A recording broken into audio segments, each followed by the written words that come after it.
As the nation held funerals for 3 teenagers kidnapped and brutally murdered by terrorists. The grief galvanizing an entire nation. CBS 2 political reporter Marcia Kramer has the story.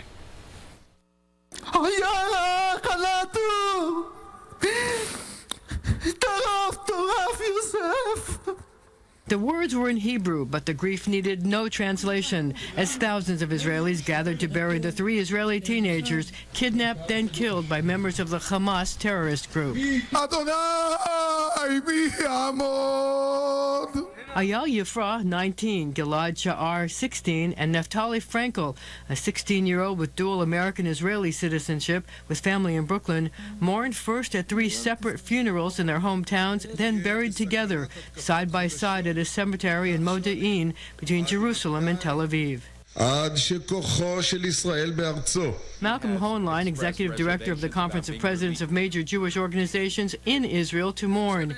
Here he is speaking about Naftali Frankel's funeral. You cannot imagine the size of the crowds, the people from every walk of life gathering there to pay tribute. The tears are flowing, but as the father just said, these are tears of strength, of love. This is a national trauma.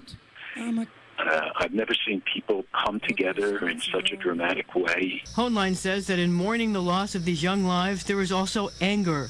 Anger at Hamas, but also anger at the United States and other countries for not doing something to stop terrorism once and for all. People want to see the international community finally stand up and say enough. No more hollow words of, condolences or sympathy, but really strong action to fight terror wherever it exists and those who support it and abet it. There is a lot of anger. Prime Minister Benjamin Netanyahu, Bibi, has vowed revenge. Bibi will have no choice but to act in a decisive way because he cannot continue to have the country subject to these threats. There were 60 attempts to kidnap people since January 2013. Well, police today released an audio tape of an emergency call made by one of the teens shortly after the abduction. "They kidnapped me," a voice can be heard saying.